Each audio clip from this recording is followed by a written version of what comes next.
So, eto po, mag-i-eating portion na po kami. Meron po akong kasama ngayon dito, border ko, si Laila.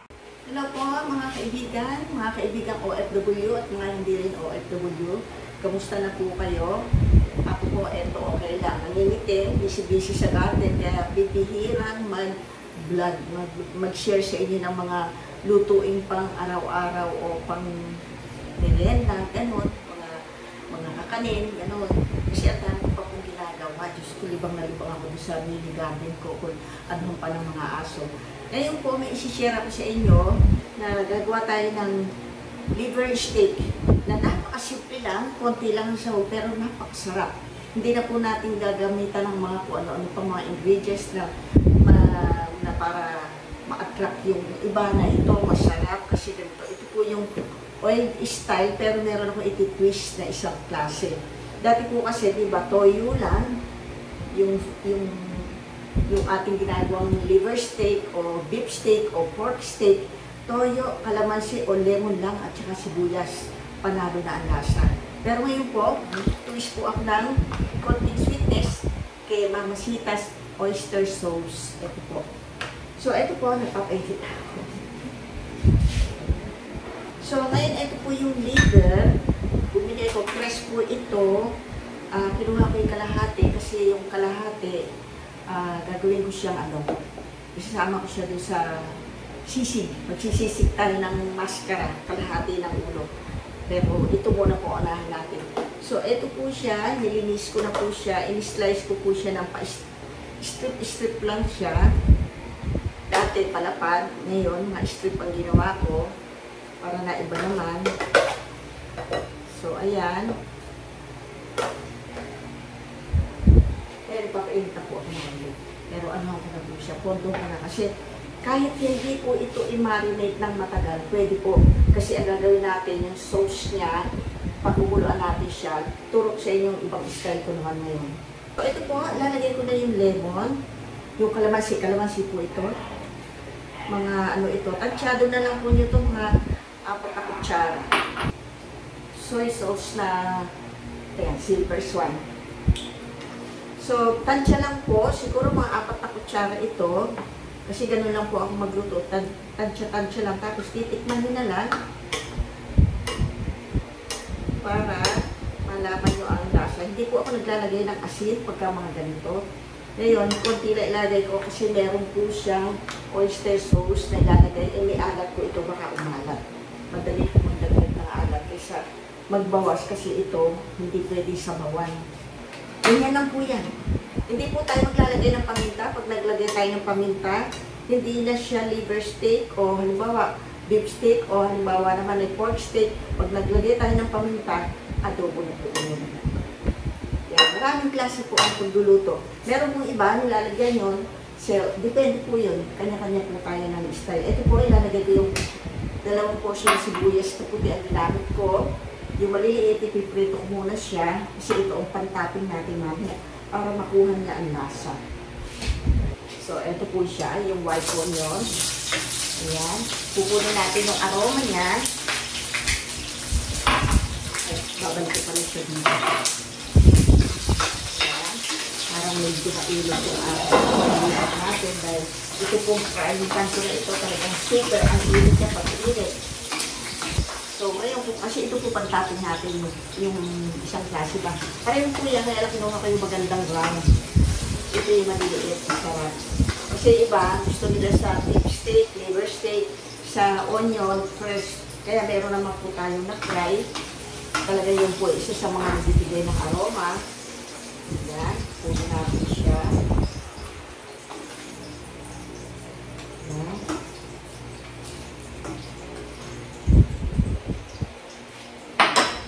Tapos, ito po yung liver. Piprito muna po natin siya.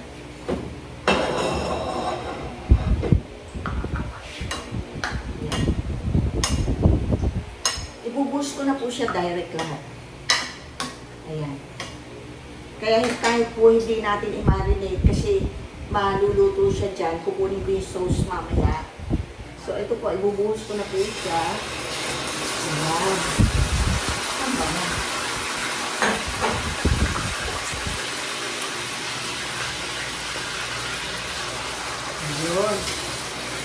amoy na amoy po yung lemon.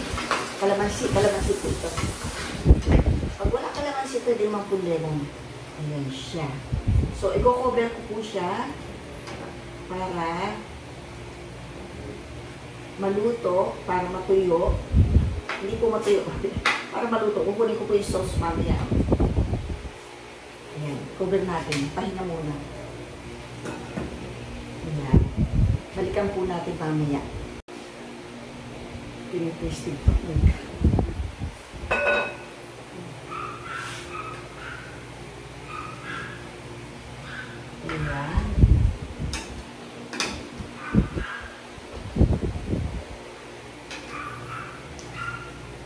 Tingnan nyo, nagsabaw siya, pero wala naman akong lagay ng sabaw. Kasi meron po sariling water ang liver at saka may lemon tayo nilagay. Ayan. So, kukunin ko na po yung sauce niya para ma-try natin.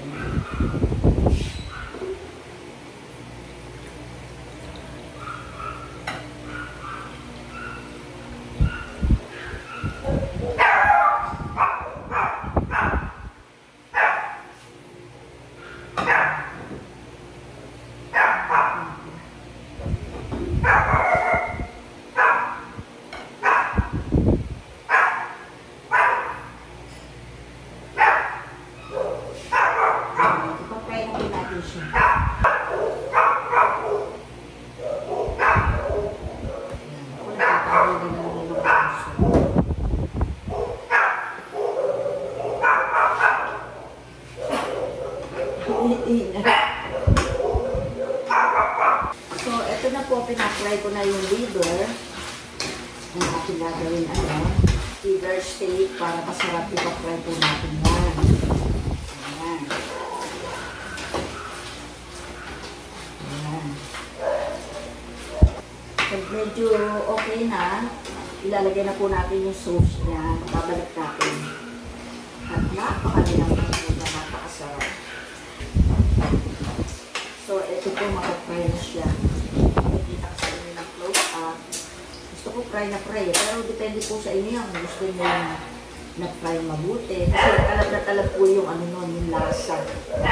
Hindi ba yung na-ipiprito siya after sakit siya. So, ayan po, inilapit ko yung camera para makita nyo. Ganyan po. Pagka na-fry na pong ganyan, pwede na natin ibalik yung sauce niya. Ayan. Tsaka itong onion na una natin ilagay para magkaroon ng lasa. So, ito po ilalagay ko na. Patakot ako baka may ground. Kasi sauce na ito eh. Hirap dati anak ko nagiging bablog sa akin. So, ito po, natakot ako talagang tutulay kasi dyan. Ayan. Ibabalik natin yung sauce niya. Yummy, yummy. Ayan. So, medyo tutuyuin po natin. Hindi po tuyo, pero yung parang nag-aagawan lang po siya sa sauce niya. Ayan. Balik ko muna yung camera.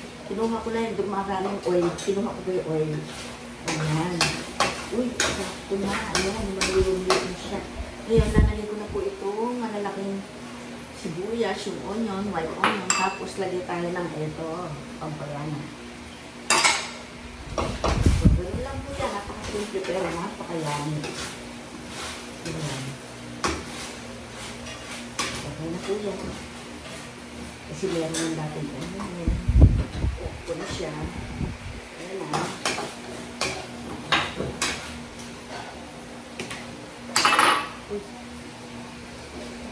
Hindi ko pwede.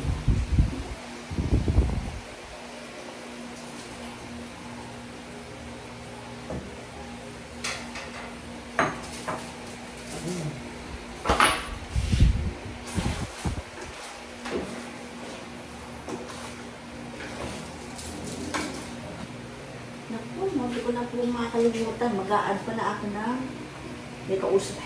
May tao kasi may kausap. Mag-a-add ka pala ako ng oyster sauce. Yun. Mali si Lola. Yun. Para may konting sweetness po siya. Ayan. Kaya hindi ko nga dinagdagan pala ng black soy sauce.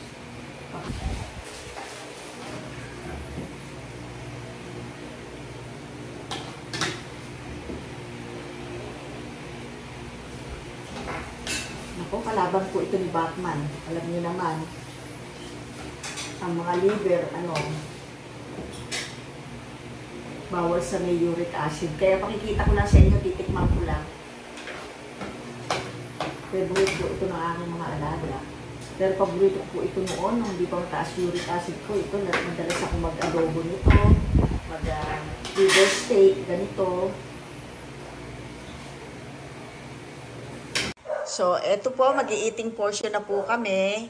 Meron po akong kasama ngayon dito, border ko, si Laila, cashier ng aking pamangkin sa skincare clinic ng Winter Snow Skincare. So, eto na po, yung kasama ko ngayon, si Laila. Border ko siya ngayon. May makakasama na ako eating portion palagi. Pagka natsambahan niya, nagluluto ako. So, ngayon, eto po, titikman na po natin. Ito mauna. Ang ating liver steak. Kumakain ka yan? Opo. Ano lasa? Tikman mo ako. Ano lasa? Ay, ganda na pinikpatan niya. Ako, kilay is light. Kilay is light. So, tikin muna. Ako mahilig napapansin ng mga followers ni sili. Appetizer. Sarap. Hindi ko siya tinitikman yan. Luto lang ako ng Masarap luto. naman. Masarap na masarap. Uy! Bakit kakaunti? Daihan mo. Ako, may uric acid pero hindi ko siya uubusin lahat. Pakikita ko lang sa inyo. Paborito ko talaga dati ito. Yung mga alaga ko nag-iintay. Kanila itong yung favorite. Tikman niya? Sarap na. Pwede na. Ito ang sarap. Bago lang main. Bumibili ka ba ng pagkain? Bumibili ko ako. Magkano ang sandok ng rice ngayon? Dami kwento nga 12 po. Isang kapyo. Isang cup lang. Yung sandok na ulam. Ang ulam 70. Isda, karne, Hindi, gano'n. karne lang po. Sa isda, magkano? Sa isda, depende sa isda. Abang na, Naku, ang sarap po. Hindi kayo magsisisi. Ang sarap talaga. Ang sarap ng pagkaluto. Sundan nyo lang. At ito pala, may pickles kami. Sanay siya dito kasi tumira ng Ruania nito yan. Trabaho doon ng 2 years kamo, no? 5 years po. 5 years? Ano kasi ito yung mga ng Arabic. Tamang-tama po dito. Kung gusto nyo matututo, mag-message kayo sa akin. Magbablog tayo nito. Ang sarap. Lutong. Ang sarap. Pinapakuli isang gabi ito, parang dinner ko na lang. May cauliflower. Bagay kasi sa mga ganito yan. Ako, parang hindi ko makokontrol sa sarili ko. Bahala na si Batman dito. Kalabang ko ito, uric acid ko. Kaya yan, bingkong-bingkong na yung mga daliri ko. Wala akong pakialam. Sarap kumain yan. Opo. Ang sarap terno. Sarap siya. Bili nga ako marami yan, bigyan ko kay anak ko. Sarap. Kasi pagka may kanya, nagkahanap ako ng mga salad na minsan pipino, nagsawa ako sa pipino, naalala ko yan. Tsaka yung carrots niya, tama hindi siya lumambot. Crispy pa rin. Ha? Galing kasi kung dito sa kanya, tumpok na bili ko. Ang dami no? Tira lang to, iguro ko nga. Tapos ayun, nang matikman ng natito niya, nakapal, bababa ako sa gabi. Titikman ko, ay, kukuha ko na isang lalagyan. Nakita ko sa taas habang nanulog ng TV. Ano po ginagawa yun? Tuturo natin sa vlog. Okay. Ibablog ko po ito, napakasarap po. Sarap na. Ito ang nalak. Ang sarap ng sibuyas. Ang sarap na. Lahat. Saka pwede niyong lagyan ng maraming sibuyas. Sarap siya. Talagang ako masibuyas. Alam nila yan, sasapot siya. Kasi hindi ako naglalagay ng mga pampasarap na kung ano-ano. Ang secret ko dyan, maraming sibuyas, maraming bawang. Depende sa lulutuin. Binabad niyo po ba ito sa kalamansi? Hindi nga, tinuro ko nga Lumilay ko dyan na kung yung aking naubos Pinakita ko sa kanila, pagkapigaan ganyan, walang cut yun, luto. Pero iboboil mo doon sa kalamansi toyo. Kakapit yung lasa. Tapos doon naman ko yung sabaw, pinilito ko. Opo. Kaya masarap. Nakatikim ka na ba ibang luto na ganyan? Sa iba, no? May linamnam. Iba malansa. Opo, malansa yung atay. Kasi pag kaya naglalagay ng ano yung iba, yung paminta. Para mawala ang lansa. Eh, adobo na kako yun. Opo. Ngayon, ang technique dyan, ibubulog mo din siya sa kalamansi at saka toyo. Pagka yun nakita mo naglabasa na yung dugo niya at luto na, kunin mo yung sauce na, iprito mo siya. Pag naprito mo na siya, ay mapapamin. Saka maibuhos uli yung sauce niya, o diba? Opo. Panalo.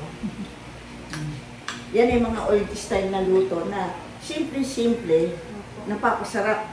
Hindi iba kasi naglalagay ng mga ganito. Maghahanap ko pa ng mga ingredients na Mabilis lang gano'n. siya lutuin. Sarap yung sangalag ko. Pinapak ko nga isang gabi ito, kapunang ko lang. Manda. Kaya saka ako masira, di ba, ang mga gulay ngayon sa rep, kahit nakarep, ang dali pong masira. Opo. Naisip ko, bulo ko, pati kamatis, no? Nakakapakanin doon. Nagmalag ang kamatis. Kasi masisira lang ka ako. Ano nyo, na-preserve nyo yung crispy ano ng vegetable? Magaling ako. Nag-angap na sa rin yung banggo. Hindi ko alam ba gawin niya. Hindi kasi ang pagluluto, pag mahilig ka sa pagkain, ano yan eh, nasa puso mo yan eh. Pagka mahal mo yung ginagawa mo, maganda lumalabas.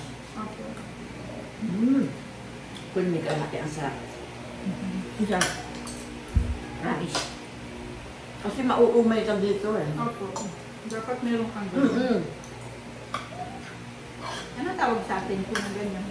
Yung salada? Wala sa atin ito eh. Natutunan ko lang yan doon sa ano. Bumibili ako sa ano yan, sa Alper sa Oman, yung supermarket doon. Kasi nasa commercial center yung parlor ko eh. Pati may mga talungan na may mga nuts doon na maalat. Napakasarap. Nag-uwi pa ako nun. Ito na ano ko, kasi nabuburo ng mga nanay ko, nakuha ko yung technique. Na hindi siya, sa mangga nga, pag nagburo ng nanay ko, ano yan? Yung hugas-bigas. Opo. Tsaka yung sa mustasa rin. Hugas-bigas lang yun. Yung pag linalagay. Oo. Yung kinuha ko nga sa anak ko mustasa, andyan dyan eh, pati sa kanya eh, hindi siya marunong buro yan. Naku, andar na andar. Ito po, napakasarap po talaga. Hindi niya ako sibuyas. Dalawang ganun. Yung si Busto natutuyo nga doon. Sabi ko, lutuin ko nga ako. Ito laman lang ako ma-i-vlog. Madali-dali. Dito, kahit naubusan ang sibuyas, magdagdag ka lang magpunta. Opo. Ano pala tayong hindi sibuyas? Huli natin kunahin, hindi makakain na aso yan. Maganda kasi sa katawan niyan. Bata pa ako, sinanay ko ng tatay ko sa mga ganyan. Pag sipunin ka, kaya ako may sili laging ganyan. Sinili niya ako noon. Ay, buti mo, marami ka. Siguro hindi kakain na pala. Hikain din ako noon. Sinisili niya ako. Talon ako talaga sa ubo. Nakain ko yung sili na buyo. Ngayon ko tatay ko, tawa ng tawa, hindi niya alam. Mata ko, nagluluha na. Yung tenga ko, lumalabas na yung sipon dun. Ang ilong ko. Lahat ng butas may lumalabas na sa sakit. Inumang doon sa pinaupong manok na sa asin. Ang paborito ko, nilagay niya doon sa nagpigyan ng nilagas ng palok. Lagi yung sausawan kasi sa probinsya. Nilagay niya doon yung sili na berde, fresh. Nangalot ko na, nahanap ko gano'n. Tinuloy ko pa rin. Yung tenga ko, tinira ka agad, mata ko na. Talon ako ng bahay, hindi ko alam kung ano gawin ko. Doon ko natuklas siya na pag nasili ka, mantika lang. Nanay ko sinundan ako, pinahid yung mantika ng baboy dito sa bibig ko sa loob. Nawala. Sinayal ko din sa kanila rin.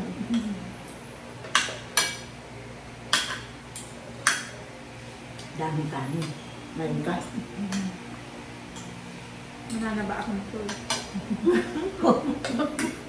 Mahirap pala pag may kasamang vlogger. Baka maging balyena ako. Kaya yun nun, araw-araw, kung nagluluto, nandito pa yung anak ko, ngayon minsan lang isang buwan yata na. Kasi pag sinisend ko sa anak ko yung mga inaano ko, natatambunan, ay, nakita, busy din kasi siya. Eh, busy rin ako sa garden at sa mga alaga. Minsan, nakakalimutan ako sabihin sa kanya. Meron ka ako kung ibinlan. Opo. Ay, kalimutan ko yun. Tagal na pala yun. Sabi ko yan, hindi mo sinabi. Yan, malapad. Lalagyan natin ang sibuyas tayo. Ayun, naabot. Ano po itong isang puto? Labanos? Labanos. Ewan ko kung successful. Ano siya? Ang sarap na. Ah, ano ito na? Po. Kahit yung cauliflower. Ano po siya?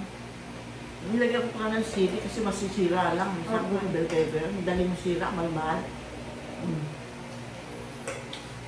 Hindi man siya malutong talaga ng soup yan. Opo. Pero masarap. Maliligtas mo siya sa pagkasira. Oo, tsaka yung dadagdag bango. Opo. Yummy ah. Kasi cauliflower, lutong. Tuturo ko sa inyo eh. Kahit hindi mo ito ulaman ng kanin, yan nag-iulam mo. Okay mo yan? Pinapak mo nga, parang diet to ah. Sabi ko, sarap ah. Pwede natin itong sibuyas na lang. Kunin mo na kunin. May mga sibuyas pa din, pwede man dagdagan. Hindi na kumakain si Prince nitong sibuyas. Ay, bawal sa ano yan. Hindi nakatingin na sa akin. Ay, sibuyas lang. Ay, man bata ako. Ipiprito na ito, nanay ko, lagyan sibuyas. Dami na makakain ng sibuyas, sibuyas lang nakain ko. Hindi na ba niya ito gano'n? E pag panahon ng sibuyas na puti, ang mura, magluluto siya niya. Lalagyan ng itlog, bilang itlog, marami. Sabi, nang, daiyan ng sibuyas. Yun na, ulam na sa akin. Pag panahon pa ng kabatis naman, yung hinog na hinog, iligisan nanay ko yan sa may itlog din. Yun lang, sarap na, wala ka na eh. Ang gagawin niya, nag-iihaw siya ng tuyo. Opo. Yun ang katerno, bagay na ba? Ito yung ano, yung ginawa ko, binilag ko na rin yung tinulog ko na rin sa kanila. Ang sarap inaihon, tapos sa kamatis na ginisa sa yung itlog na binati na ngayon, tapos dilaw na dilaw, kulang-kulay yung kamatis. Luto nga, ang bango-bango, sarap. Simple lang, pero ang sarap.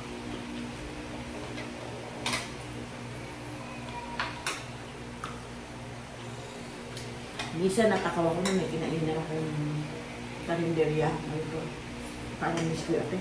Malansan, di ko nakain. Hindi mo nakain. Hindi ganyan ang style nito eh. Opo. Kaya kung lalagay mo ng paminta, saka bawang, adobo na yun. Hindi na yung liver steak. Opo.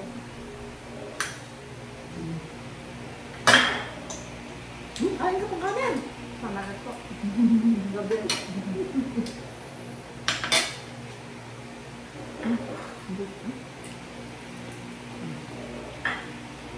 Crispy pa rin yung ano, carrot. Siguro ang marami. Ilang araw po yung bago na ano? 3 araw lang yan, pwede na yan. Nakalimutan ko nga, ando doon lang ay may sili ko nakabuto. Kasi pag may pizza namin, pizza hut sa, pizza hut nga sa Oman, may mga siling ano, buro. Ang damot-damot magbigay, kakauti-kauti lang. Hindi gumawa sa Oman pa lang gumagawa na. Hinaluan ko na siyang magdaw. Opo. Yan. Pero ito sarap. Perfect. Pag palang sabon ng habong ng ano, may mga kamag-anak ko sabong habong, may mga kanin, mga cauliflower. Sibuyas. Pipino. Repolyo.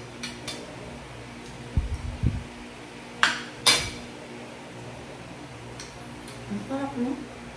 Sarap. Promise. Bagay siya dito sa ulam na to. Sarap niya.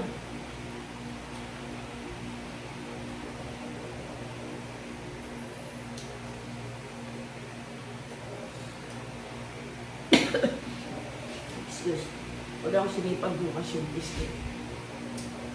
Trabaho yata yun. Gawa ako na ano.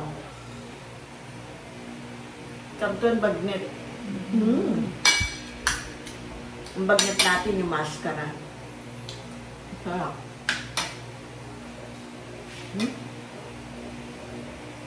Hindi ko alaga ako, nagtampo na ata.